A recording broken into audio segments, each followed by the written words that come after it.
How much does it cost to ride across Canada? Would it be better to fly? In this video, I'm riding from Vancouver on the west coast to Toronto, and Lucinda's going to be flying to Toronto. And we're going there for a week to visit family, and then we got a motorcycle event at the end of the week. Now, what would you do? Would you choose to ride across or fly and maybe just rent a car? Okay, let's get into the video and see what happens. Wait a minute, Craig. What? Did you say on?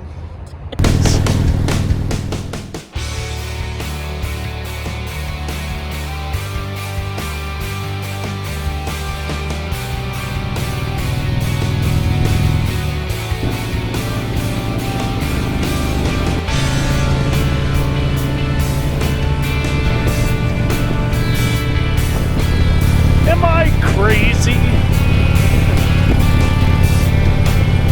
Here it is today, day one. I left Vancouver this morning, and I'm going to be driving all the way across Canada to Ontario at least for a one-day motorcycle event. That's why I ask, am I crazy? And some of you that follow along, you know that earlier this year I did 3,000 miles one way to go to a weekend event in Virginia. But first I wanted to do a little bit of a shout out to one of our super fans from Alberta. Just recently I got a couple of videos of Austin watching some of our videos, and I thought they were pretty cool. Northern Sunshine. She says shh. You're supposed to be quiet. They're good. Craig in it, yeah. That's it. What does it say, Austin? It says shush. Does that mean everybody's supposed to shush? You have to listen. Craig is talking. Is that why it's called Moto Travels? Thanks a lot, Austin. Now it's early September here in Canada, and the weather can change real quick. I don't even know what kind of weather I'm going to run into yet. But take a look at today. It was 18 degrees when I left the house. Went down to 8 degrees through the Coquihalla Mountains. And right now, here we are just past Rogers Pass, and it's 27 degrees Celsius. That's just in a 7-hour period. That's why, another reason why I ask, am I crazy?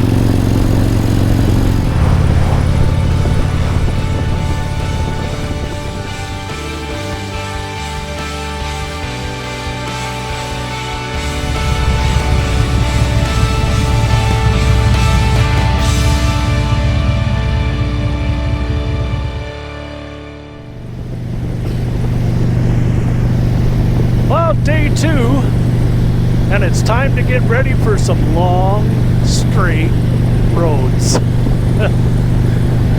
I got about 2.5 days of this ahead of me. I might need a coffee. Or two.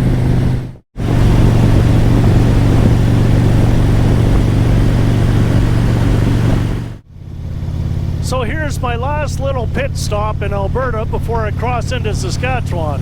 Medicine Hat, Alberta, home of the largest teepee in the world.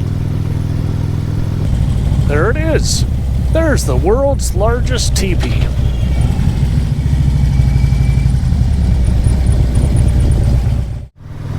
And I was so glad to be able to meet up with this legend here. Thanks, Scott, for taking the time to meet for lunch. Have a great week.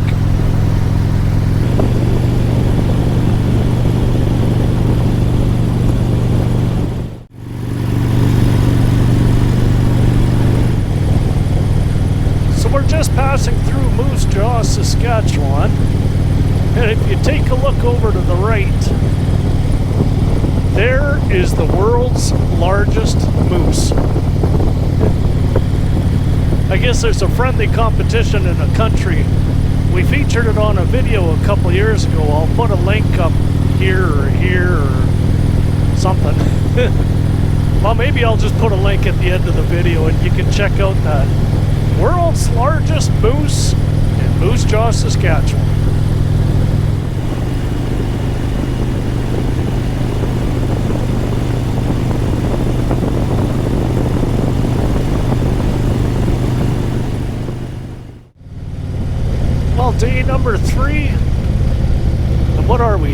1,898 kilometers. We're getting into our fourth province, Manitoba.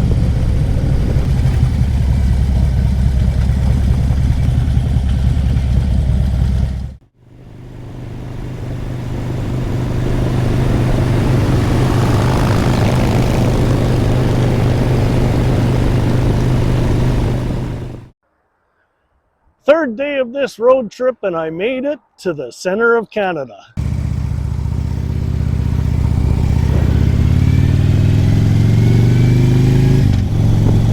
There we go. The center of Canada. I'm now officially in Eastern Canada.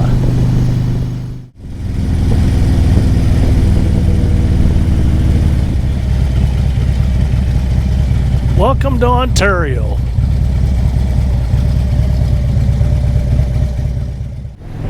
All of a sudden you cross the border into Ontario and the landscape changes quite a bit.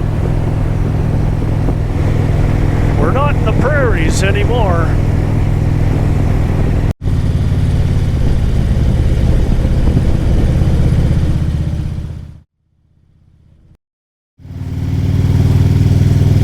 Well, there's where I stayed last night. And what a nice view this morning. But the weather is changing. Here I am starting day 4, still heading east.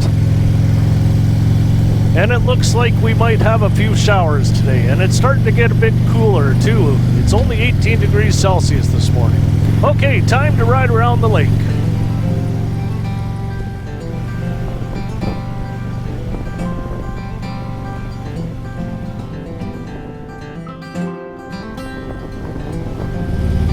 I thought it was me.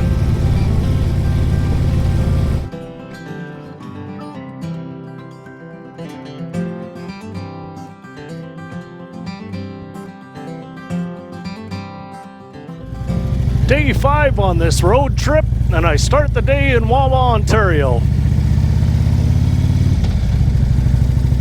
Why they got a big goose? I'm not sure. This drive from Wawa to Sault Ste. Marie is supposed to be one of the top 9 greatest drives in Canada. I think it's a 228 kilometer stretch according to this sign. Well, let's go see what it's like. Day 5. You could probably tell I'm getting a little bit tired. I think I've done, oh, what is it here? 3,610 kilometers in the first 4 days. Today will be a little bit shorter. Okay, let's go.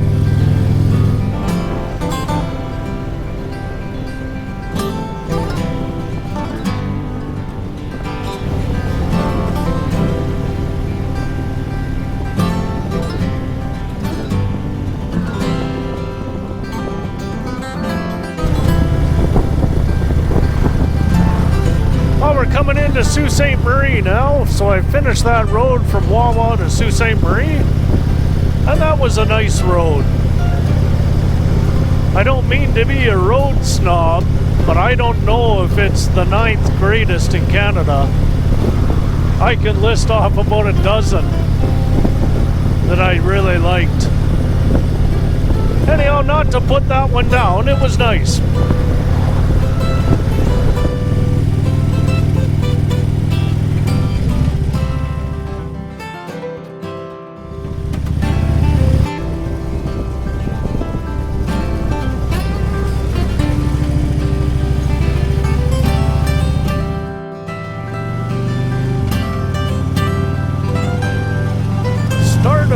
Number 6.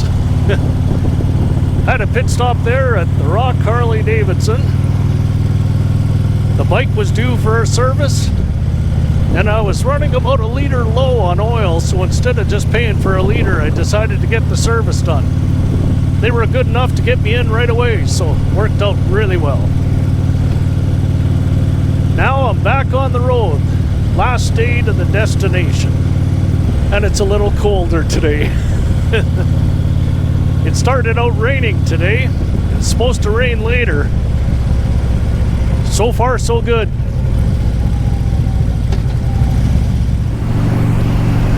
have to happen at some time during this trip.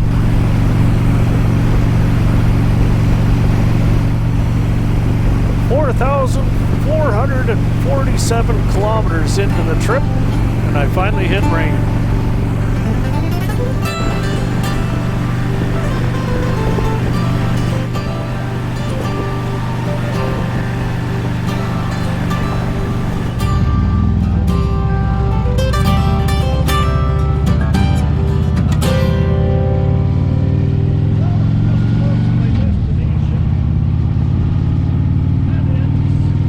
So what's in Port Dover, Ontario on Friday the 13th? That's going to be the subject of our next video. Wait a minute. What? Craig, What? did you say Ontario? Yeah. How'd you get here? And how much did it cost? It actually only cost $1,330 all in to cross the country. Wait a minute. I crossed the country in a plane, and it was about $455 for the plane, $6 for the SkyTrain, $6 for the bus. There was that $7.50 coffee from Starbucks. So I'm about 500. 500? Return. Return? Yeah. So I guess that means I got some money to spend. Let's go. Hey, wait a minute. Come on.